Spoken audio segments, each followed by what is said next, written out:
ತನಗೆ ಗ್ರಹಚಾರ ಕಾಲವು ಪ್ರಾಪ್ತವಾಗಿ ರಾಜ್ಯಾದಿ ಸಕಲ ಐಶ್ವರ್ಯಗಳನ್ನು ಜ್ಞಾತಿಯಾದ ದುರ್ಯೋಧನನ್ನು ಅಪಹರಿಸಲು ಧರ್ಮರಾಯನು ತಮ್ಮಂದಿರೊಡನೆಯೂ ಪತ್ನಿಯೊಡನೆಯೂ ಅನೇಕ ವೃಕ್ಷಗಳಿಂದಲೂ ವ್ಯಾಘ್ರ ಕಲ್ಲೂಕಾದಿ ದುಷ್ಟಮೃಗಗಳಿಂದಲೂ ತುಂಬಿದ ಮಹಾ ಅರಣ್ಯಕ್ಕೆ ಹೋದನು. ಅಲ್ಲಿ ಬ್ರಹ್ಮವೇತ್ತರಾದ ಮಹರ್ಷಿಗಳು ಅಲ್ಲಲ್ಲಿ ಕುಳಿತು ತಪಸ್ಸನ್ನು ಮಾಡುತ್ತಿದ್ದರು. ತಮ್ಮ ತಪಪ್ರಭಾವದಿಂದ ಅವರು ಸ್ವಯಂ ಪ್ರಕಾಶದಂತೆ ಹೊಳೆಯುತ್ತಿದ್ದರು. ಇವರಿಗೆ ಗಾಳಿ, ನೀರು, ತೆರೆಗೆರೆಗಳೇ ಆಹಾರ. ಸದಾಕಾಲದಲ್ಲಿಯೂ ಅಗ್ನಿಹೋತ್ರಗಳನ್ನೇ ಆಚರಿಸತಕ್ಕವರು, ಅತಿಥಿಗಳನ್ನು ವಿಶೇಷವಾಗಿ ಸತ್ಕರಿಸುವ ಸ್ವಭಾವವುಳ್ಳವರು, ನಿರಾಧಾರದಿಂದ ಭೂಮಿಯಿಂದ ಮೇಲೆ ಕುಳಿತು ಕೈಗಳನ್ನು ಜೋಡಿಸಿಕೊಂಡು ತಪಸ್ಸನ್ನು ಮಾಡತಕ್ಕವರು. ಇಂತಹ ಮಹರ್ಷಿಗಳನ್ನು ನೋಡಿದಂತಲೇ ಆನಂದ ಪ್ರವೇಶರಾದ ಧರ್ಮರಾಯನು ಅವರ ಬಳಿಗೆ ಬಂದು ಸಂಬಂಧಿಯೊಡನೆಯೂ ಪತ್ನಿಯೊಡನೆಯೂ ಅವರಿಗೆ ಸಾಷ್ಟಾಂಗದಂಡ ಪ್ರಣಾಮವನ್ನು ಮಾಡಿ ಅಂಜಲಿಬದ್ಧನಾಗಿರಲು ರುಚಿಗಳು ಈತನನ್ನು ನೋಡಿ ಆಧರಿಸಿ ಕುಳಿತುಕೊಳ್ಳುವಂತೆ ಹೇಳಿದ ಆ ಮಾತನ್ನು ಕೇಳಿ ಧರ್ಮರಾಜನು ಕುಳಿತುಕೊಂಡನು. ಧರ್ಮರಾಜನು ಮುನಿವರಿಯರಾದ ಸೂತರನ್ನು ಕುರಿತು ಹೀಗೆಂದು ಪ್ರಾರ್ಥಿಸಿದನು. ಸಕಲ ಶಾಸ್ತ್ರಗಳಲ್ಲಿಯೂ ಪರಿಶ್ರಮವನ್ನು ಪಡೆದಿರುವ ಸೂತಮಹಾಮುನಿಯೇ, ನಮ್ಮ ಜ್ಞಾತಿಗಳಾದ ಕೌರವರು ನಮ್ಮೊಡನೆ ಮಾಯಾಕೃತವನ್ನು ಕಲ್ಪಿಸಿ ನಮ್ಮ ರಾಜ್ಯಾದಿ ಸಕಲ ಐಶ್ವರ್ಯಗಳನ್ನು ಅಪಹರಿಸಿದರು. ಇಷ್ಟೇ ಅಲ್ಲದೆ ಅನುಜರೊಡನೆಯೂ ಭಾರ್ಯೆಯೊಡನೆಯೂ ನನ್ನನ್ನು ಅನೇಕ ವಿಧಗಳಿಂದ ಅವಮಾನಗೊಳಿಸಿ ಸಹಿಸಲಾರದ ತೊಂದರೆಗಳನ್ನೆಲ್ಲ ಉಂಟು ಮಾಡಿ ಈ ಅರಣ್ಯಕ್ಕೆ ಕಳುಹಿಸಿದರು. ಈ ರೀತಿಯಾದ ಅವಸ್ಥೆಗಳನ್ನೆಲ್ಲ ಪಟ್ಟಿದ್ದರು. ನನಗೆ ತಮ್ಮ ದರ್ಶನ ಮಾತ್ರದಿಂದಲೇ ದುಃಖಗಳೆಲ್ಲವೂ ನಾಶವಾಗುವುದು. ದಯಾನಿಧಿಯಾದ ಪರಮಾತ್ಮನೇ, ನಮ್ಮ ದುಃಖಗಳೆಲ್ಲವೂ ನಾಶವಾಗುವಂತೆಯೂ ನಮ್ಮ ರಾಜ್ಯವು ಪುನಃ ನಮಗೆ ಲಭಿಸುವಂತೆಯೂ ಒಂದು ವ್ರತವನ್ನು ಅನುಕೂಲಿಸಬೇಕೆಂದು ಧರ್ಮರಾಯನು ಸೂತ ಮಹಾಮುನಿಗಳನ್ನು ಕೇಳಿಕೊಳ್ಳಲಾಗಿ ಸೂತರು ಈ ರೀತಿ ಹೇಳಲು ಆರಂಭಿಸಿದರು. ಎಲೈ ಪಾಂಡವರೇ, ನೀವೆಲ್ಲರೂ ಕೇಳಿ, ವ್ರತಗಳಲ್ಲೆಲ್ಲ ಮಹಾಶ್ರೇಷ್ಠವಾದ ವ್ರತವಂತಿರುವುದು. ಆ ವ್ರತವು ಮನುಷ್ಯನಿಗೆ ಐಶ್ವರ್ಯವನ್ನು, ಸೌಖ್ಯವನ್ನು ವೃದ್ಧಿಪಡಿಸುವತಕ್ಕದ್ದು, ಸಕಲ ವಿಧವಾದ ಪಾಪಗಳನ್ನು ಪರಿಹಾರ ಮಾಡತಕ್ಕದ್ದು, ಪುತ್ರಪೌತ್ರಾದಿ ಅಭಿವೃದ್ಧಿ ಉಂಟು ಮಾಡತಕ್ಕದ್ದು. ಓ ಪಾಂಡವಂತರೇ, ಆದಿಯಲ್ಲಿ ಈ ವ್ರತವನ್ನು ಪರಮೇಶ್ವರನು ಕುಮಾರಸ್ವಾಮಿಗೆ ತಿಳಿಸಿದನು. ಆ ಕುಮಾರಸ್ವಾಮಿಗೆ ಪರಮೇಶ್ವರನು ವ್ರತ ವಿಧಾನವನ್ನು ಯಾವ ರೀತಿ ತಿಳಿಸಿದ ಎಂಬುದನ್ನು ಈಗ ನಿಮಗೆ ತಿಳಿಸುತ್ತೇನೆ, ಕೇಳಿ. ಸಕಲ ಋಷಿಗಳಿಗೂ ನೆಲೆಯಾದ ಅತ್ಯಂತ ರಮ್ಯವಾದ ವಿಲಾಸ ಶಿಖರದಲ್ಲಿ ನವರತ್ನಗಳಿಂದ ಕೆತ್ತಲ್ಪಟ್ಟ ಕಲ್ಪವೃಕ್ಷದ ಕೆಳಗೆ ಬಂಗಾರದ ಸಿಂಹಾಸನದ ಮೇಲೆ ಪ್ರಪಂಚವನ್ನೆಲ್ಲ ಪರಿಪಾಲಿಸತಕ್ಕ ಪರಮೇಶ್ವರನು ಕುಳಿತಿರಲಾಗಿ ಕುಮಾರಸ್ವಾಮಿಯು ಪ್ರಪಂಚಕ್ಕೆ ಉಪಕಾರವನ್ನು ಮಾಡಬೇಕೆಂಬ ಸಂಕಲ್ಪಯುತನಾಗಿ ತಂದೆಯನ್ನು ಕುರಿತು, ಓ ಮಹಾನುಭಾವ, ಪ್ರಪಂಚಕ್ಕೆಲ್ಲ ಅತ್ಯಂತ ಉಪಯುಕ್ತವಾದವು ಮತ್ತು ಧನಧಾನ್ಯ ಐಶ್ವರ್ಯಗಳನ್ನು, ಪುತ್ರ ಪೌತ್ರ ಸಂಪದವನ್ನು ಕೊಡತಕ್ಕ ಒಂದು ವ್ರತವನ್ನು ದಯವಿಟ್ಟು ಉಳಿಸಬೇಕೆಂದು ಪ್ರಾರ್ಥಿಸಿಕೊಳ್ಳಲು ಈಶ್ವರನು ಸಂತುಷ್ಟನಾಗಿ ಎಂದನು. ಎಲೆ ಮಗನೇ, ಸಕಲ ಸಂಪತ್ತುಗಳನ್ನು, ದೀರ್ಘ ಆಯುಷ್ಯವನ್ನು, ಇಷ್ಟಾರ್ಥಗಳನ್ನು ಕೊಡತಕ್ಕ ವಿನಾಯಕ ಪೂಜೆ ಎಂಬ ಒಂದು ವ್ರತವುಂಟು. ಆ ವ್ರತವನ್ನು ಭಾದ್ರಪದ ಶುಕ್ಲ ಚತುರ್ಥಿಯ ದಿನ ಆಚರಿಸಬೇಕು. ವ್ರತ ಆಚರಣೆಯ ದಿನ ಅರುಣೋದಯಕ್ಕೆ ಎದ್ದು ತನ್ನ ನೈಮಿತ್ತಿಕರವಾದ ಸ್ನಾನ, ಜಪ, ತಪ ಅನುಷ್ಠಾನಗಳನ್ನು ನಿರ್ವರ್ತಿಸಿ ದ್ರವ್ಯಲೋಕವಿಲ್ಲದೆ ಬೆಳ್ಳಿಯಿಂದಾಗಲಿ, ಬಂಗಾರದಿಂದಾಗಲಿ ಅಥವಾ ಮಣ್ಣಿನಿಂದಾಗಲಿ ವಿನಾಯಕ ಪ್ರತಿಮೆಯನ್ನು ಮಾಡಿ ತನ್ನ ಮನೆಯ ಉತ್ತರ ಭಾಗದಲ್ಲಿ ಒಂದು ಮಂಟಪವನ್ನು ನಿರ್ಮಿಸಿ ಅದರ ಮಧ್ಯಪ್ರದೇಶದಲ್ಲಿ 8 ದ್ರವ್ಯಗಳಿಂದ ಕೂಡಿದ ಭತ್ತವನ್ನು ಗೋಧುವೆ ಕಾಳಿನಿಂದಾಗಲಿ ಅಕ್ಕಿಯಿಂದಾಗಲಿ ಸಿದ್ಧಿಸಿ ಅಲ್ಲಿ ತಾನು ನಿರ್ಮಿಸಿರುವ ವಿನಾಯಕನ ಪ್ರತಿಮೆಯನ್ನು ಇಟ್ಟು ಭಕ್ತಿಪೂರ್ವಕವಾಗಿ ಬಿಳಿಯದಾದ ಗಂಧದಿಂದಲೂ, ಅಕ್ಷತೆಯಿಂದಲೂ, ಪುಷ್ಪಗಳಿಂದಲೂ, ಧರಿಕೆ ಹುಲ್ಲಿನಿಂದಲೂ 21 ವಿಧವಾದ ಪತ್ರಗಳಿಂದಲೂ ಪೂಜೆಯನ್ನು ಮಾಡಿ ಧೂಪ, ದೀಪ, ನೈವೇದ್ಯಗಳನ್ನು ಅರ್ಪಿಸಿ ತುಪ್ಪದಿಂದ ಮಾಡಿದ 21 ಭಕ್ಷ್ಯಗಳನ್ನು, ತೆಂಗಿನಕಾಯಿ, ಬಾಳೆಹಣ್ಣು, ನೇರಳೆ, ಬೇಲದ ಹಣ್ಣು, ಕಬ್ಬು ಮತ್ತು ಅನೇಕ ವಿಧಗಳಾದ ಭಕ್ಷ್ಯಗಳು, ಫಲಗಳು ಮೊದಲಾದವನ್ನು ನಿವೇದನೆ ಮಾಡಿ ವಿನಾಯಕನ ಎದುರಿಗೆ ನಾಟ್ಯವನ್ನು ಸಲ್ಲಿಸಿ ಹಾಡುಗಳನ್ನು ಮಾಡಿ ಪುರಾಣ ಪಠನೆ ಮೊದಲಾದವುಗಳಿಂದ ಆತನನ್ನು ಸಂತೃಪ್ತಿಗೊಳಿಸಿ ವೇದಾಧ್ಯಯನ ಸಂಪನ್ನರಾದ ಬ್ರಾಹ್ಮಣರಿಗೆ ಬಾಗಿಲವನ್ನು ಕೊಟ್ಟು ನಂತರ ತಾನು ಬಿಟ್ಟ ಬಂದು ಇತರರೊಡನೆ ಊಟವನ್ನು ಮಾಡಬೇಕು. ಈ ಪ್ರಕಾರ ಭಕ್ತಿಪೂರ್ವಕವಾಗಿ ವಿನಾಯಕನ ವ್ರತವನ್ನು ಮಾಡತಕ್ಕವರಿಗೆ ಸಕಲ ಇಷ್ಟಾರ್ಥಗಳು ಸಿದ್ಧಿಸುವವು. ಮಾರನೆಯ ದಿನ ಸೂರ್ಯೋದಯಕ್ಕೆ ಎದ್ದು ಸ್ನಾನ, ಸಂಧ್ಯಾ ಅನುಷ್ಠಾನಗಳನ್ನು ಮಾಡಿ ವಿನಾಯಕನಿಗೆ ಪೂಜೆಯನ್ನು ಮಾಡಬೇಕು. ಅದೇ ದಿನವೇ ಒಬ್ಬ ಬ್ರಹ್ಮಚಾರಿಯನ್ನು ಕರೆದು ವಿನಾಯಕನ ಪ್ರೀತಿಗಾಗಿ ಮುಂಗಿ ದರ್ಭದ ಹುಳಿಯನ್ನು, ಕೃಷ್ಣಾಜಲವನ್ನು, ದಂಡವನ್ನು, ಯಜ್ಞೋಪವೇತವನ್ನು, ಕಮಂಡಲವನ್ನು, ತನ್ನ ಶಕ್ತ್ಯಾನುಸಾರ ವಸ್ತ್ರವನ್ನು ಕೊಡಬೇಕು. ನಂತರ ತನ್ನ ಪುರೋಹಿತನಿಗೆ ಶಕ್ತಿಗೆ ಲೋಪವಿಲ್ಲದೆ ಉಪಾಯನವನ್ನು ನೀಯಬೇಕು. ಅಲ್ಲದೆ ದಕ್ಷಿಣೆ ತಾಂಬೂಲವನ್ನು ಕೊಡಬೇಕು. ಈ ವ್ರತವು ಸಮಸ್ತ ವ್ರತಗಳಲ್ಲಿಯೂ ಶ್ರೇಷ್ಠಕರವಾದದ್ದು, 3 ಲೋಕಗಳಲ್ಲಿಯೂ ಪ್ರಸಿದ್ಧಿಯಾದದ್ದು. ಈ ವ್ರತವನ್ನು ದೇವತೆಗಳು, ಮುನಿಗಳು, ಗಂಧರ್ವರು, ಕಿನ್ನರರು ಮೊದಲಾದವರು ಆಚರಿಸಿ ಸಕಲ ಸಾಮ್ಯಗಳನ್ನು ಪಡೆದರು ಎಂಬುದಾಗಿ ಸಾಂಬಮೂರ್ತಿಯು ಕುಮಾರಸ್ವಾಮಿಗೆ ಉಪದೇಶ ಮಾಡಿದರು. ಎಲೆ ಧರ್ಮರಾಯನೇ, ನೀನು ಈ ಪ್ರಕಾರವಾಗಿ ವಿನಾಯಕನ ಪೂಜೆಯನ್ನು ಮಾಡು, ನಿನಗೆ ತಪ್ಪದೇ ಜಯವು ಉಂಟಾಗುವುದು. ಈ ಮಾತು ನಿಜವು. ಈ ವ್ರತವನ್ನು ಭೂಲೋಕದಲ್ಲಿ ಎಷ್ಟೋ ಮಂದಿ ಮಾಡಿದರು. ಈ ವ್ರತ ಪ್ರಭಾವದಿಂದ ದಮಯಂತಿಯ ದೊರೆತನು. ಕೃಷ್ಣನು ಈ ವ್ರತದ ಆಚರಣೆಯಿಂದಲೇ ಜಾಂಬವತಿಯನ್ನು, ಸ್ಯಮಂತಕಮಣಿಯನ್ನು ಹೊಂದಿದನು. ಇಂದ್ರನು ವಿನಾಯಕನ ಪೂಜೆಯಿಂದ ವೃತ್ರಾಸುರನನ್ನು ಸಂಹರಿಸಿದನು. ಶ್ರೀರಾಮನು ಈ ವ್ರತವನ್ನು ಆಚರಿಸಿ ರಾವಣನನ್ನು ಸಂಹರಿಸಿ ಸೀತೆಯನ್ನು ಪಡೆದನು. ಭಗೀರಥನು ಗಂಗೆಯನ್ನು ತರುವಾಗಲೂ, ದೇವಾಸುರನು ವ್ರತವನ್ನು ಸೃಜಿಸುವಾಗಲೂ, ಸಾಂಬನು ತನ್ನ ಪುಟ್ಟರೋಗ ಪರಿಹಾರ ಕಾಲದಲ್ಲಿಯೂ ಈ ವ್ರತವನ್ನೇ ಆಚರಿಸಿದರು ಎಂಬುದಾಗಿ ಸೂತ ಮಹಾಮುನಿಯು ಧರ್ಮರಾಯನಿಗೆ ತಿಳಿಸಲು, ಧರ್ಮರಾಯನು ಕೇಳಿದವನಾಗಿ ಆನಂದದಿಂದ ಭಾದ್ರಪದ ಶುದ್ಧ ಚೌತಿಯನ್ನೇ ಎದುರು ನೋಡುತ್ತಿದ್ದು, ಸಕಾಲವು ಪ್ರಾಪ್ತವಾದ ಕೂಡಲೇ ವ್ರತ ಆಚರಣೆಯಿಂದ ಸಕಲ ಇಷ್ಟಾರ್ಥ ಸಿದ್ಧಿಗಳನ್ನು ಪಡೆದನು. ಪ್ರಪಂಚದಲ್ಲಿ ಅಮೋಘವಾದ ಈ ವ್ರತವನ್ನು ಬ್ರಹ್ಮ, ಕ್ಷತ್ರಿಯ, ವೈಶ್ಯ, ಶೂದ್ರರೆಂಬ 4 ವರ್ಣದವರು ಮಾಡಬಹುದು. ಕ್ರಮ ಪ್ರಕಾರ ಮಾಡಿದರೆ ವಿದ್ಯಾ ಆರಂಭದಲ್ಲಿ ಪೂಜೆಯನ್ನು ಆಚರಿಸಿದವರಿಗೆ ವಿದ್ಯಾಲಾಭವು, ಧನಾಕಾಂಕ್ಷಿಗೆ ದ್ರವ್ಯವು, ಯಾವ ಅಪೇಕ್ಷೆಯಿಂದ ಅರ್ಚಿಸಿದರೆ ಆ ಕಾರ್ಯಗಳನ್ನು ನಿಸ್ಸಂಶಯವಾಗಿ ಸಿದ್ಧಿಸುವುದರಿಂದ ಅಪಾರವನ್ನು ಕಲಿಯುವುದರಲ್ಲಿ ಮುಖ್ಯವಾಗಿ ಮಾಡುವ ವ್ರತಗಳಲ್ಲಿ ಇದು ಪರಮಶ್ರೇಷ್ಠವಾದದ್ದೆಂದು, ಸಕಲ ಇಷ್ಟಾರ್ಥಗಳನ್ನು ಸಿದ್ಧಿಸುವ ದೇವತೆಯಾದರಿಂದಲೇ ಈತನಿಗೆ ವರಸಿದ್ಧಿ ವಿನಾಯಕನೆಂಬ ಹೆಸರು ಬಂದಿತೆಂದು ಸೂತ ಪೌರಾಣಿಕರು ಹೇಳಿದರು ಎಂಬಲ್ಲಿಗೆ ಸ್ಕಾಂದ ಪುರಾಣದಲ್ಲಿ ಉಮಾಮಹೇಶ್ವರ ಸಂವಾದದ ವಿನಾಯಕ ವ್ರತ ಕಥೆಯು ಸಂಪೂರ್ಣವಾಯಿತು. ಗುರುಮಧ್ಯಂತರ್ಗತ ಶ್ರೀ ಕೃಷ್ಣಾರ್ಪಣಮಸ್ತು. ಸ್ಯಮಂತಕೋಪಾಖ್ಯಾನ. ಸೂತ ಪೌರಾಣಿಕರು ಹೇಳುತ್ತಾರೆ, ಎಲೆ ಧರ್ಮರಾಯನೇ, ಭಾದ್ರಪದ ಶುಕ್ಲ ಚತುರ್ಥಿ ದಿನವು ಶಿವಲೋಕದಲ್ಲಿ ಪೂಜಾ ದಿನವಾದ್ದರಿಂದ ಆ ದಿವಸವು ಮುಖ್ಯವೆಂದು ಪ್ರಸಿದ್ಧಿಗೆ ಬಂದಿತು. ಆ ದಿವಸ ಸ್ನಾನವನ್ನು ಮಾಡಿ ಉಪವಾಸದಿಂದ ವಿನಾಯಕನನ್ನು ಪೂಜಿಸಿದ್ದೇ ಆದರೆ ಅಂತಹ ಮನುಷ್ಯನು 100 ಭಾಗಕ್ಕಿಂತಲೂ ಅಧಿಕ ಫಲವನ್ನು ಪಡೆಯುತ್ತಾನೆ. ಆ ದಿನದಲ್ಲಿ ಚಂದ್ರ ದರ್ಶನ ಮಾಡಿದ್ದೇ ಆದರೆ ದೋಷವು, ಅಂದರೆ ಅಪನಿಂದೆಗೆ ಒಳಗಾಗುತ್ತಾನೆ. ಅದರ ಪರಿಣಾಮವಾಗಿ ಅದರ ಪರಿಹಾರಕ್ಕಾಗಿ ನಡೆದ ಮುಂದಿನ ಉಪಕಥೆಯನ್ನು ಲಾಭಿಸು. ಈ ಶುಕ್ಲ ಪಕ್ಷ ಚತುರ್ಥಿಯಲ್ಲಿ ಸೂರ್ಯನು ಕನ್ಯೆಯನ್ನು ಸೇರಿದ್ದಾಗ ಚಂದ್ರ ದರ್ಶನ ಮಾಡಿದ್ದೇ ಆದರೆ ವ್ಯರ್ಥವಾಗಿ ಅಪನಿಂದೆಗೆ ಒಳಗಾಗುವನು. ಅಂಥ ದೋಷಬಾರದಂತೆ ಈ ಮುಂದೆ ಹೇಳತಕ್ಕ ಧ್ಯಾನ ಶ್ಲೋಕವನ್ನು ರಚಿಸಿಕೊಳ್ಳಬೇಕು. ಇದು ವಿಷ್ಣುದೇವರಿಂದಲೂ ರೂಪಿಸಲ್ಪಟ್ಟಿದ್ದಂತೆ. ಸಿಂಹಪ್ರಸೇನವಧೀತ್ ಸಿಂಹೋ ಜಾಂಬವತಃ ಸುಕುಮಾರಕ ಸಮಾರೋಹಿ ತವ ಹೇಷಸ್ಯವಂತಕಃ. ಈ ಮಂತ್ರದ ಪುರಶ್ಚರಣೆಯನ್ನು ಮಾಡಬೇಕು ಎಂದು ಮುಂದೆ ನಂದಿಕೇಶ್ವರರು ಹೇಳುತ್ತಾನೆ. ಸನತ್ಕುಮಾರನೇ ಕೇಳು, ಗಣಪತಿ ಸಂಬಂಧವಾಗಿರತಕ್ಕಂಥ ವ್ರತದ ಮಹತ್ವವನ್ನು ಹೇಳಲು. ಭಾದ್ರಪದ ಶುದ್ಧ ಚತುರ್ಥಿ ದಿನದಲ್ಲಿ ಪ್ರಯತ್ನ ಪುರಸ್ಸರವಾಗಿ ಗಣಪತಿಯನ್ನು ಪೂಜಿಸಬೇಕು. ಅದೇ ಸನತ್ಕುಮಾರ ಋಷಿಯೇ, ಭೂಮಿಯ ಮೇಲೆ ಶುಭವನ್ನು ಇಚ್ಛಿಸುವಂತಹ ಜನರು ಸ್ತ್ರೀಯರಾಗಲಿ ಪುರುಷರಾಗಲಿ ಈ ವ್ರತವನ್ನು ವಿಧಿ ಪುರಸ್ಸರದಿಂದ ಮಾಡಿದರೆ ಸಂಕಟಗಳಿಂದ ಜಾಗ್ರತೆಯಾಗಿ ಇಡಲ್ಪಡುವರು. ಈ ವ್ರತವು ಅಪವಾದವನ್ನು ಪರಿಹರಿಸುವುದು ಮತ್ತು ಸಕಲ ವಿಘ್ನಗಳನ್ನು ಪರಿಹರಿಸುವುದು. ಅರಣ್ಯದಲ್ಲಿಯೇ ಆಗಲಿ, ಕಷ್ಟ ಬಂದ ವೇಳೆಯಲ್ಲಿಯೇ ಆಗಲಿ, ಯುದ್ಧದಲ್ಲಿಯೇ ಆಗಲಿ, ರಾಜಕುಲದಲ್ಲಿಯೇ ಆಗಲಿ ಸಕಲ ಕಾರ್ಯಗಳನ್ನು ನೆರವೇರಿಸುವುದರಲ್ಲಿ ಇದು ಉತ್ತಮವಾದ ವ್ರತವು. ಗಣಪತಿಗೆ ಇಷ್ಟವಾದಂಥದ್ದು, 3 ಲೋಕಗಳಲ್ಲಿಯೂ ಪ್ರಸಿದ್ಧಿಯಾದದ್ದು. ಅದೇ ಬ್ರಹ್ಮರ್ಷಿಯೇ, ಸಂಕಟ ನಿವಾರಣೆಗೆ ಮಾಡತಕ್ಕ ವ್ರತವು ಇದಕ್ಕಿಂತ ಮತ್ತೊಂದಿಲ್ಲ ಎಂದನು. ತರುವಾಯ ಸನತ್ಕುಮಾರನು ಕೇಳುತ್ತಾನೆ, ಈ ವ್ರತವು ಪೂರ್ವದಲ್ಲಿ ಯಾರಿಂದ ಆಚರಿಸಲ್ಪಟ್ಟಿತು? ಈ ಮನುಷ್ಯ ಲೋಕಕ್ಕೆ ಹೇಗೆ ಬಂದಿತು? ಈ ಸರ್ವ ವರ್ತಮಾನವನ್ನು ವಿಸ್ತಾರವಾಗಿ ಹೇಳುವೆಂದನು. ನಂದಿಕೇಶ್ವರನು ಹೇಳುತ್ತಾನೆ, ಓ ಬ್ರಹ್ಮರ್ಷಿಯೇ, ಪ್ರತಾಪವಂತನಾದ ವಸುದೇವ ಪುತ್ರನು ತ್ರಿಲೋಕ ಸಂಚಾರಿಯಾದ 4 ಮಹರ್ಷಿಗಳಿಂದ ಆಜ್ಞಾಪಿಸಲ್ಪಟ್ಟು ತನಗೆ ವ್ಯರ್ಥವಾಗಿ ಬಂದ ಅಪವಾದವನ್ನು ನಿವೃತ್ತಿಗಾಗಿ ಈ ಗಣಪತಿ ವ್ರತವನ್ನು ಮಾಡಿದನು. ಸನತ್ಕುಮಾರನು ಕೇಳುತ್ತಾನೆ, ಷಡ್ಗುಣೈಶ್ವರ್ಯ ಸಂಪನ್ನನಾದ ಸೃಷ್ಟಿ ಸಂಹಾರಕನಾದ ಜಗದ್ವ್ಯಾಪಕನಾದ ಸ್ವಾಮಿಯು ಇಂಥ ಅಪನಿಂದೆಗೆ ಏಕೆ ಒಳಗಾದನು?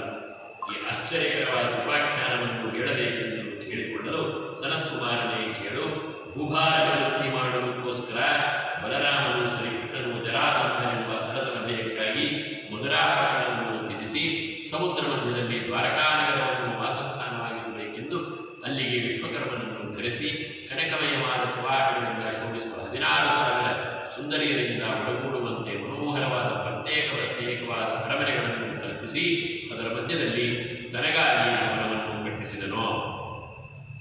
ಆ ಸ್ತ್ರೀಯರ ಕ್ರೀಡೆಗಾಗಿ ಪಾರಿಜಾತ ವೃಕ್ಷಾದಿಗಳನ್ನು ಸಹ ವಿರಚಿಸಿದನು. ಯಾದವರ ಗೃಹಗಳಾದರೋ 11,000 ಕೋಟಿ ಇದ್ದವು. ಪಟ್ಟಣವೆಲ್ಲವೂ ಅನೇಕ ಇತರ ಪ್ರಜೆಗಳಿಂದ ಭರಿತವಾಗಿತ್ತು. ಯಾರನ್ನೂ ನೋಡಿದರೂ ಯಾವುದೇ ವ್ಯಸನಕ್ಕೂ ಒಳಗಾಗದೆ ಸುಖ ಜೀವಿಗಳಾಗಿದ್ದರು. ಹೀಗಿರತಕ್ಕಂಥ ಪಟ್ಟಣದಲ್ಲಿ 3 ಲೋಕದಲ್ಲಿಯೂ ಪ್ರಸಿದ್ಧನಾದಂಥ ಉಗ್ರಸೇನ ರಾಜನಿಗೆ ಪುತ್ರರಾಗಿ ಸತ್ರಾಜಿತನು ಮತ್ತು ಪ್ರಸೇನರು ಜನಿಸಿದರು. ಸತ್ರಾಜಿತನು ಸಮುದ್ರ ತೀರವನ್ನು ಸೇರಿ ಸೂರ್ಯನನ್ನು ಕುರಿತು ನಿರಶನವುಳ್ಳವನಾಗಿ ರೆಪ್ಪೆ ಹಾಕದೆ ಕಣ್ಣಿನಿಂದ ಸೂರ್ಯನನ್ನೇ ನೋಡುತ್ತಾ ತಪಸ್ಸನ್ನು ಮಾಡಲು ಸೂರ್ಯನು ಮೆಚ್ಚಿ ಈತನಿಗೆ ಪ್ರಸನ್ನನಾಗಲು ಸತ್ರಾಜಿತನು ಇಂತೆಂದು ಸ್ತುತಿಸುತ್ತಿದ್ದನು.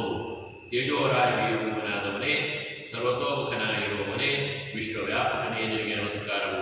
ಹಸುರಾದ ಕುದುರೆಯುಳ್ಳವನೇ, ನವಗ್ರಹಗಳಿಗೆ ರಾಜನಾದವನೇ, ಚಂದ್ರಪ್ರಕಾಶವುಳ್ಳವನೇ, ಗಾಯತ್ರಿ ಸ್ವರೂಪದವನೇ, ಸರ್ವಕ್ಕೂ ದೇವನಾದವನೇ, ನಿನಗೆ ನಮಸ್ಕಾರವು. ವಿನಯ ದಿವಾಕರನೇ, ನನ್ನನ್ನು ಶುಭ ದೃಷ್ಟಿಯಿಂದ ಚೆನ್ನಾಗಿ ನೋಡು. ಈ ಮೇರೆಗೆ ಸ್ತುತಿಸಲ್ಪಟ್ಟ ಸತ್ರಾಜಿತನನ್ನು ಕುರಿತು ಸೂರ್ಯನು ಸತ್ರಾಜಿತನೇ, ನಿನ್ನ ನಿಚ್ಚರವಾದ ತಪಸ್ಸಿಗೆ ಮೆಚ್ಚಿದನು. ವರವನ್ನು ಬೇಡೆಂದಲು ಸತ್ರಾಜಿತನು ಸೂರ್ಯನೇ, ನೀನು ಸಂತುಷ್ಟನಾದರೆ ನಿನ್ನಲ್ಲಿರುವಂಥ ಸ್ಯಮಂತಕ ಮಣಿಯನ್ನು ಕೊಡುವೆಂದಲು ಸುಪ್ರೀತನಾದ ಸೂರ್ಯನು ಆ ರತ್ನವನ್ನು ತನ್ನ ಕಂಠದಿಂದ ತೆಗೆದು ಸತ್ರಾಜಿತನಿಗೆ ಕೊಟ್ಟು ಅದರ ಪ್ರಭಾವ ಹೇಳುತ್ತಾನೆ. ಇದು ದಿನ 1ಕ್ಕೆ 8 ಭಾರ ಚಿನ್ನವನ್ನು ಕೊಡುತ್ತದೆ.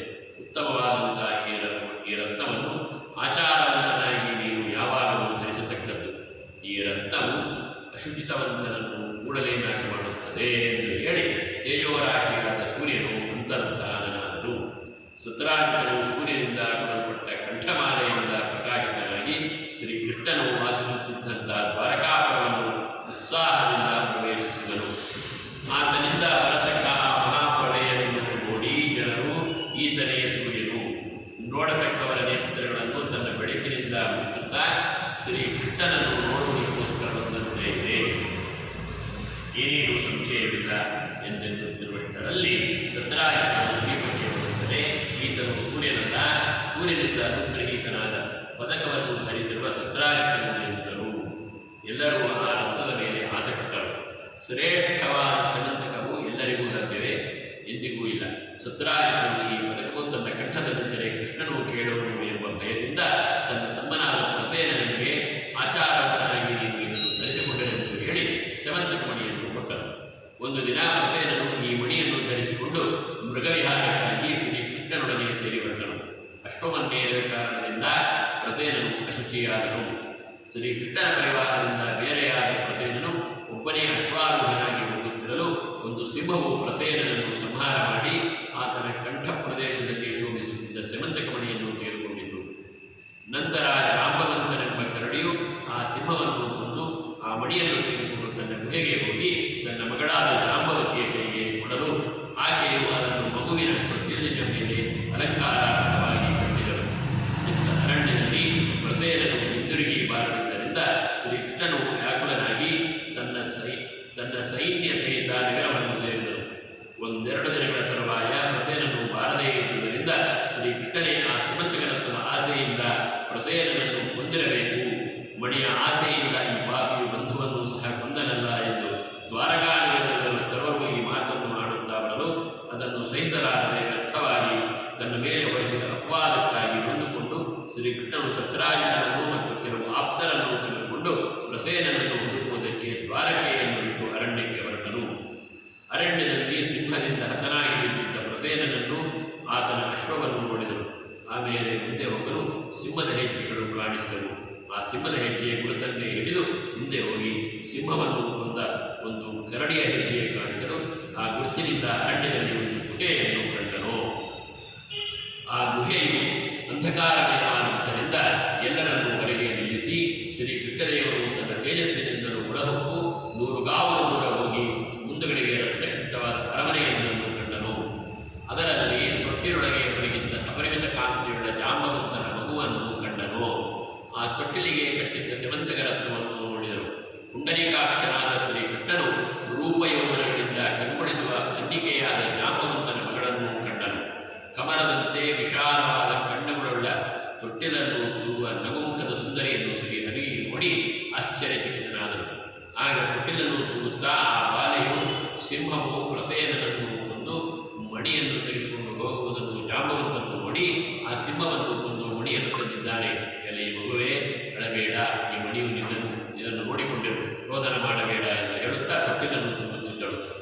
ಶ್ರೀಕೃಷ್ಣನ ದರ್ಶನದಿಂದಲೇ ಮನ್ಮಥ ಬಾಧೆಗೆ ಒಳಗಾಗಿ ತಪಿಸುತ್ತಲಿರುವ ಜಾಂಬವತಿಯು ಪುಂಡರೀಕಾಕ್ಷನಾದ ಕೃಷ್ಣನನ್ನು ಕುರಿತು ಹೊರಟು ಹೋಗು, ಇಲ್ಲಿ ನಿಲ್ಲಲಾಗದು.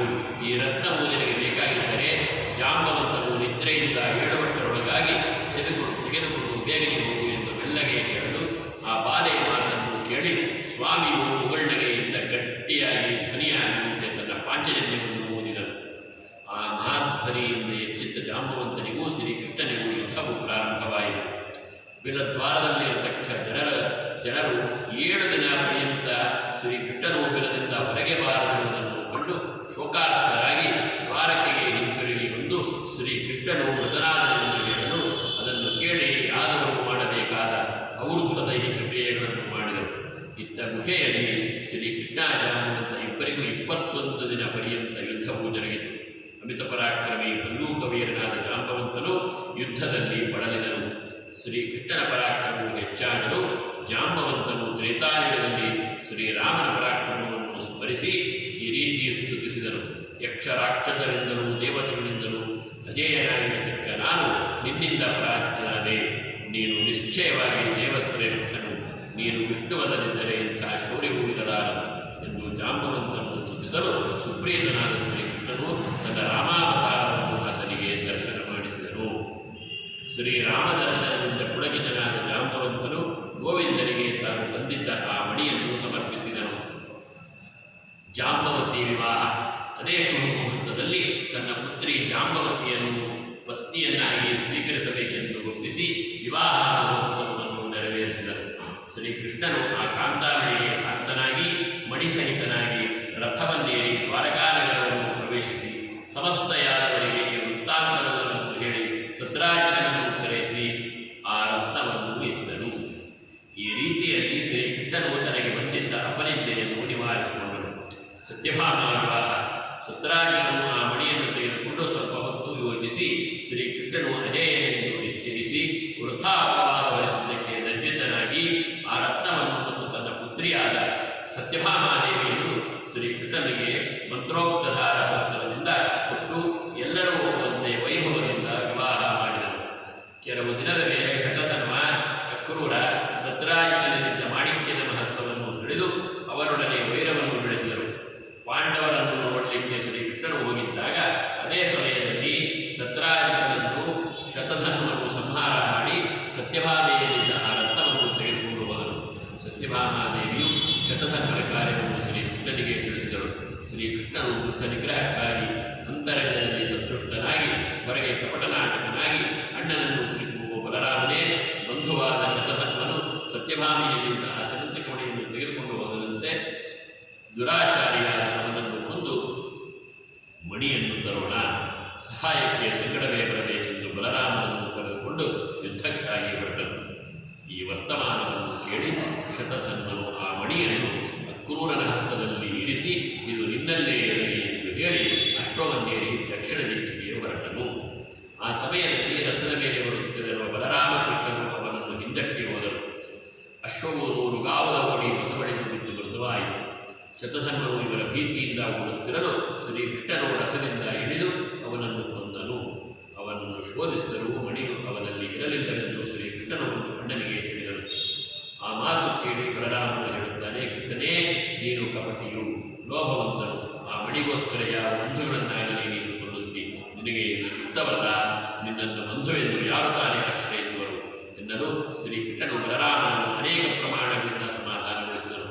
ಬಲರಾಮನು ಶ್ರೀಕೃಷ್ಣನ ವರ್ತನೆಯಿಂದ ಅಸಂತುಷ್ಟನಾಗಿ ವಿದರ್ಭ ದೇಶಕ್ಕೆ ಹೋಗಲು ಶ್ರೀಕೃಷ್ಣನು ರಥಾರೂಢನಾಗಿ ದ್ವಾರಕೆಗೆ ಬಂದನು. ನಗರಕ್ಕೆ ಬಂದ ನಂತರ ಜನಗಳು ಬಲರಾಮನನ್ನು ಕೃಷ್ಣನು ಮಣಿಗೋಸ್ಕರ ಎಲ್ಲಿಯೋ ಹೊರಡಿಸಿಬಿಟ್ಟನು. ಒಂದು ಹೆಣ್ಣುಗಳ ಮೇಲೆ ಆಸೆ ಇದ್ದರೆ ಬಂಧುಬೇಕೆ ಬೆಳಗಬೇಕೆ ಎಂದು ಕೃಷ್ಣನನ್ನು ನೋಡುತ್ತಿದ್ದರು. ಪುರಜನರಿಗೆ ಮಾತುಗಳನ್ನು ಜಗತ್ಪತಿಯಾದ ಶ್ರೀಕೃಷ್ಣನು ಕೇಳಿ ಅಪರಾಧಿಯಂತೆ ಬಾಡಿದರುಕೊಳ್ಳುವನಾಗಿ ನಿಸ್ತೇಜನಾಗಿ ವೃಥ ಅಪವಾದದ ಬಗ್ಗೆ ಯೋಚಿಸುತ್ತಿದ್ದನು. ಇತ್ತ ಕ್ರೂರನಾದರೋ ತೀರ್ಥಯಾತ್ರಾನಕದಿಂದ ದ್ವಾರಕೆಯನ್ನು ಬಿಟ್ಟು ಕಾಶಿಯನ್ನು ಸೇರಿ ಆ ಮಣಿಯಿಂದ ಲಭ್ಯವಾದ ಕನಕದಿಂದ ಅನೇಕ ಯಜ್ಞಗಳನ್ನು ಮಾಡುತ್ತಾ ಸುಖದಿಂದ ಇದ್ದನು. ಅಕ್ರೂರನು ಬುದ್ಧಿಶಾಲಿಯಾದ್ದರಿಂದ ಸಂತೋಷವನ್ನು ಪಡೆದು ಆ ದ್ರವ್ಯದಿಂದಲೇ ದೇವಸ್ಥಾನ, ಪಟ್ಟಣವೇ ಮೊದಲಾದವುಗಳನ್ನು ಕಟ್ಟಿಸಿದನು. ಮಣಿ ಪ್ರಭಾವದಿಂದ ದುರ್ಭಿಕ್ಷ, ಈತಿಬಾಧೆ, ರೋಗಾದಿಗಳು ಅಲ್ಲಿ ಇರಲಿಲ್ಲ.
ಪತ್ನಿಯರ ಸಮೇತ ಗಣಪತಿಯು ಸಪ್ತಲೋಕಗಳನ್ನು ಸಂಚರಿಸಬೇಕೆಂದು ಸ್ವೇಚ್ಛಾವಿಹಾರವಾಗಿ ಮೆಲ್ಲಮೆಲ್ಲಗೆ ಗಗನದಲ್ಲಿ ಮೂಷಿಕ ವಾಹನವನ್ನು ಏರಿ ಸಂಚರಿಸುತ್ತಿದ್ದನು. ಹಾಗೆಯೇ ಚಂದ್ರಲೋಕವನ್ನು ಸೇರಿ ಸಂಚಾರ ಮಾಡುತ್ತಿರುವ ಗಣನಾಯಕನನ್ನು ಮದಾನ್ವಿತನಾದ ಚಂದ್ರನು ಅಪಹಾಸ್ಯ ಮಾಡಿದನು. ಕೋಪದಿಂದ ಕೆಂಪಾದಂತಹ ಕಣ್ಣುಗಳುಳ್ಳ ಗಣಪತಿಯು ಚಂದ್ರನಿಗೆ ಶಾಪವನ್ನು ನೋಡಲಿಕ್ಕೆ ಸೌಂದರ್ಯಶಾಲಿ ಎಂಬ ಗರ್ವದಿಂದ ಮೆರೆಯುತ್ತಿರುವ ನೀನು ತಕ್ಕ ಫಲವನ್ನು ಬೇಗನೆ ಹೊಂದುವೆ. ಈ ದಿನದಿಂದ ಮೃಗಲಾಂಛನನಾದ ನಿನ್ನನ್ನು ಯಾರು ಚತುರ್ಥಿ ದಿನ ನೋಡುತ್ತಾರೋ ಅವರು ಅಪವಾದಕ್ಕೆ ಒಳಗಾಗುವರು. ಇದು ನಿಶ್ಚಯವು ಎನ್ನಲು ಚಂದ್ರನು ಇಂತಹ ಭಯಂಕರವಾದ ಮಾತನ್ನು ಕೇಳುತ್ತಲೇ ಬಾಡಿದ ಮುಖವುಳ್ಳವನಾಗಿ ಜಲವನ್ನು ಹೊಕ್ಕು ಬಿಳಿಯ ತಾವರೆಯಲ್ಲಿ ಅಡಗಿಕೊಂಡನು. ತರುವಾಯ ದೇವತೆಗಳು, ಗಂಧರ್ವರು, ಋಷಿಗಳು ಚಂದ್ರನನ್ನು ಕಾಣದೆ ದುಃಖದಿಂದ ದೇವೇಂದ್ರನನ್ನು ಮುಂದಿಟ್ಟುಕೊಂಡು ಬ್ರಹ್ಮನಿಗೆ ಬಳಿಗೆ ಹೋಗಿ ಗಣಪತಿಯ ಮತ್ತು ಚಂದ್ರನ ಸಂಗತಿಯನ್ನು ಹೇಳಿದರು. ಆಗ ಬ್ರಹ್ಮನ ಮೇಲೆ ದೇವತೆಗಳೇ, ಗಣಪತಿಯಿಂದ ಮಾಡಲ್ಪಟ್ಟ ಶಾಪವು ಹಿಂತಿರುಗಿಸಲಿಕ್ಕೆ ರುದ್ರನಿಂದಾಗಲಿ ಮೃತ್ಯುವಿನಿಂದಾಗಲಿ ನನ್ನಿಂದಾಗಲಿ ಆಗಲಾರದು. ಆ ಗಣಪತಿಯನ್ನೇ ಶರಣಾಗತರಾಗಿ ಬೇಡಿಕೊಂಡಲ್ಲಿ ಆತನೇ ಶಾಪ ವಿಮೋಚನೆ ಮಾಡುವುದರಲ್ಲಿ ಸಂಶಯವಿಲ್ಲ ಎನ್ನಲು ದೇವತೆಗಳು ಯಾವ ಉಪಾಯದಿಂದ ಗಣಪತಿಯು ನಮಗೆ ಪ್ರಸನ್ನನಾಗುವುದು, ಸೃಷ್ಟಿಕರ್ತನಾದ ಬ್ರಹ್ಮನೇ ನಮಗೆ ಅದರ ವಿವರವನ್ನು ತಿಳಿಸಬೇಕೆಂದು ಕೇಳಲು ಬ್ರಹ್ಮನು ಹೇಳುತ್ತಾನೆ, ವಿಲಾಸುಗಳೇ ಕೇಳಿ, ಚತುರ್ಥಿ ದಿನದಲ್ಲಿ ವಿನಾಯಕನನ್ನು ಭಕ್ತಿಯಿಂದ ಪೂಜಿಸಬೇಕು ಮತ್ತು ಕೃಷ್ಣ ಪಕ್ಷದಲ್ಲಿ ಅಂದರೆ ಪ್ರದೋಷ ಕಾಲಕ್ಕೆ ಪೂಜೆಗೆ ಆರಂಭಿಸಿ ಚಂದ್ರೋದಯಕ್ಕೆ ಚಂದ್ರನಿಗೆ ಅರ್ಘ್ಯ ಪ್ರದಾನ ಮಾಡಬೇಕು. ಅದನ್ನು ಸಂಕಷ್ಟಹರ ಗಣಪತಿ ವ್ರತ ಎಂದು ಪ್ರಾಜ್ಞರು ಹೇಳುವರು. ಶುಚಿರ್ಭೂತನಾಗಿ ಅತಿರಸಿಗಳಿಂದಲೂ ತುಪ್ಪದಿಂದ ಮಾಡಿದ ಕಡುಬುಗಳನ್ನು, ಪಾಯಸ ಮೊದಲಾದವುಗಳನ್ನು ನೈವೇದ್ಯ ಮಾಡಿ ಮೌನದಿಂದ ಭೋಜನ ಮಾಡಬೇಕು. ಸುವರ್ಣ ಗಣಪತಿಯನ್ನು ಮಾಡಿಸಿ ಆ ಪ್ರತಿಮೆಯನ್ನು ಲೋಪವಿಲ್ಲದೆ ತನ್ನ ಶಕ್ತಿಗೆ ಅನುಸಾರ ದಕ್ಷಿಣೆಯೊಂದಿಗೆ ಬ್ರಾಹ್ಮಣನಿಗೆ ದಾನ ಕೊಡಬೇಕು ಎಂದು ಹೇಳಿದ ಬ್ರಹ್ಮನನ್ನು ಪುನಃ ಸ್ತುತಿಸಿ ದೇವತೆಗಳು ಚಂದ್ರನ ಸಮೀಪಕ್ಕೆ ಬಂದು ಹೇಳಲ್ಪಟ್ಟ ಪೂಜಾ ವಿಧಿಗಳನ್ನು ತಿಳಿಸಿದರು. ಅವರು ಹೇಳಿದಂತೆ ಚಂದ್ರನು ಜ್ಞಾನ ಆವಾಹನಿಸಲು ಸಿದ್ಧಿವಿನಾಯಕನು ಆವಿರ್ಭವಿಸಿದರು. ಪ್ರೀತನಾದ ಗಣಪತಿಯನ್ನು ನೋಡಿ ಸಂತುಷ್ಟ ಚಿತ್ತನಾದ ಚಂದ್ರನು, ನೀನೇ ಸರ್ವಕ್ಕೂ ಕಾರಣೀಭೂತನಾದ ದೇವನು, ನೀನು ಪ್ರಸನ್ನನಾಗಬೇಕು.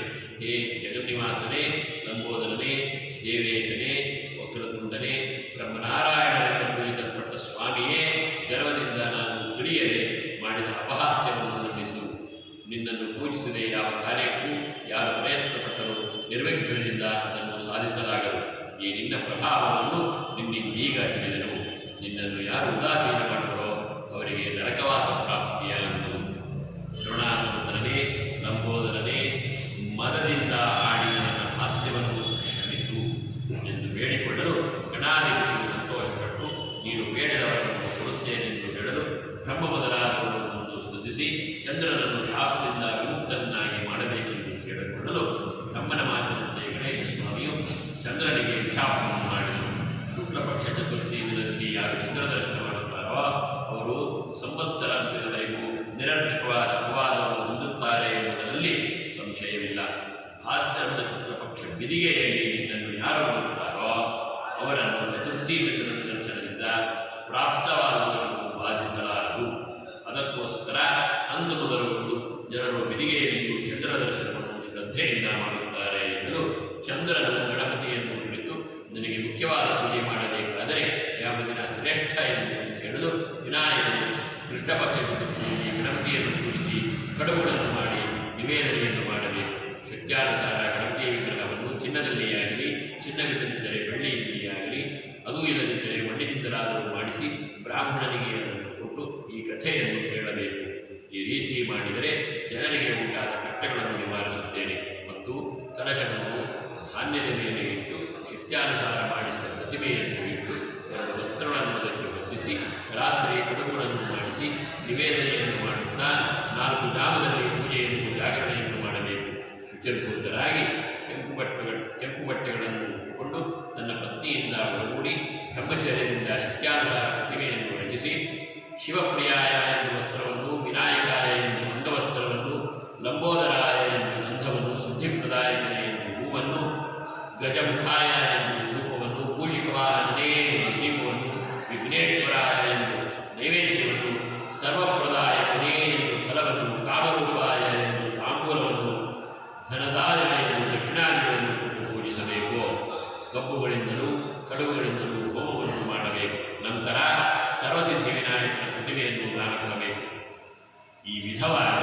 ಗಣಪತಿಯನ್ನು ಪೂಜೆ ಮಾಡಬೇಕು.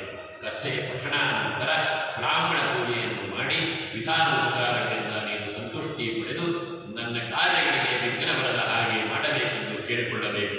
ತನಗೆ ಬೇಕಾದ ಪುತ್ರ ಪೌತ್ರ ಮಹದೈಶ್ವರ್ಯ ಮೊದಲಾದವುಗಳನ್ನು ದಯಪಾಲಿಸಬೇಕೆಂದು ಕೇಳಿಕೊಳ್ಳಬೇಕು. ಮತ್ತು ಗೋದಾನ, ಧಾನ್ಯದಾನ, ವಸ್ತ್ರದಾನ ಇತ್ಯಾದಿ ದಾನಗಳನ್ನು ಕೊಟ್ಟು ತಾನು ಮೂಲದಿಂದ ಭೋಜನ ಮಾಡುವಾಗ ಅತಿರಸ, ಕಡುಬು ಮುಂತಾದ ಮಧುರ ಪದಾರ್ಥಗಳನ್ನು ನಿಲ್ಲಿಸಿ ಖಾರದ ಉಪ್ಪಿನ ಪದಾರ್ಥಗಳನ್ನು ಬಿಡಬೇಕು. ಸಿಹಿಯಾದ ಅನೇಕ ಪದಾರ್ಥಗಳನ್ನು ನಿಷೇಧಿಸಬೇಕು. ಈ ರೀತಿಯಾಗಿ ಮಾಡುವವರಿಗೆ ಯಾವಾಗಿಯೂ ಜಯವನ್ನು ಉಂಟು ಮಾಡುತ್ತೇನೆ. ಪುತ್ರಹೀನರಿಗೆ ಸಂತಾನವನ್ನು, ನಿರ್ಗತಿಗರಿಗೆ ಧನಧಾನ್ಯ ಸಂಪತ್ತನ್ನು ಅನುಗ್ರಹಿಸುತ್ತೇನೆ ಎಂದು ವಿನಾಯಕನು ಚಂದ್ರನಿಗೆ ಹೇಳಿ ಅಂತರ್ಧಾನನಾದನು. ಎಲೆ ಕೃಷ್ಣನೇ, ನೀನು ಈ ವ್ರತವನ್ನು ಮಾಡು, ಸಿದ್ಧಿಯನ್ನು ಹೊಂದುತ್ತೀಯೇ ಎಂದು ನಾರದರಿಂದ ಹೇಳಲ್ಪಟ್ಟ ಈ ವ್ರತವನ್ನು ಶ್ರೀಕೃಷ್ಣನು ಆಚರಿಸಿದನು. ಇದನ್ನು ಮಾಡಿದ ಕ್ಷಣವೇ ಕ್ರೂರನು ತನ್ನಲ್ಲಿದ್ದ ಸ್ಯವಂತಕರತ್ನವನ್ನು ತಂದು ಸ್ವಾಮಿಗೆ ಅರ್ಪಿಸಿದನು. ಅಪವಾದ ನಿವೃತ್ತಿಯೂ ಆಯಿತು.